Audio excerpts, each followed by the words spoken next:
अस्सलाम वालेकुम, कैसे हैं आप? नीचे कहता है कि today man is still divided into two groups, slaves and the free man. One who doesn't have 1/3 of the day for himself is slave, whether he might be a businessman or a statesman or a politician or a scholar. नीचे कहता है कि आज के दौर में भी इंसान दो ग्रोहों में तकसीम है. पहला मर्द आज़ाद, दूसरा मर्द ग़ुलाम. एक इंसान जो दिन में एक तिहाई हिस्सा अपने लिए नहीं निकाल सकता, इसका मतलब है कि वो ग़ुलाम है. वो चाहे बिजनेसमैन है, चाहे वो स्टेट्समैन है, चाहे वो स्कॉलर है, चाहे वो कोई भी है. इसका इस चीज़ से कोई ताल्लुक़ नहीं है कि वो कितना ही अजीम इंसान है, लेकिन अगर वो अपने लिए वक्त नहीं निकाल रहा तो इसका मतलब है कि वो ग़ुलाम है. वो किसी भी चीज़ का ग़ुलाम हो सकता है.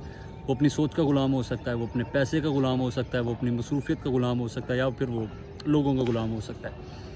तो दिन में चाहे कुछ वक्त ही क्यों ना सही, 10 मिनट ही क्यों ना सही, आधा घंटा क्यों ना सही, अपने लिए निकाला करें, सिर्फ अपने लिए. अब उस फारिग वक्त में या जो आप अपने लिए वक्त निकालते हैं उसमें क्या कर सकते हैं? आप कोई अच्छी किताब पढ़ सकते हैं, आप अच्छी नींद ले सकते हैं, आप एक्सरसाइज कर सकते हैं, आप कुछ भी कर सकते हैं. अब इसमें एक और पॉइंट आता है कि लोग कहते हैं कि जी एक्सरसाइज हम सारे दिन में हमारी इतनी मसरूफियत होती है, हमें बिल्डिंग में ऊपर नीचे जाना चाहता है, मतलब हम टीचर हैं, हमें दिन में बहुत काम होता है तो उसमें हमारी एक्सरसाइज हो जाती है. ऐसा नहीं है.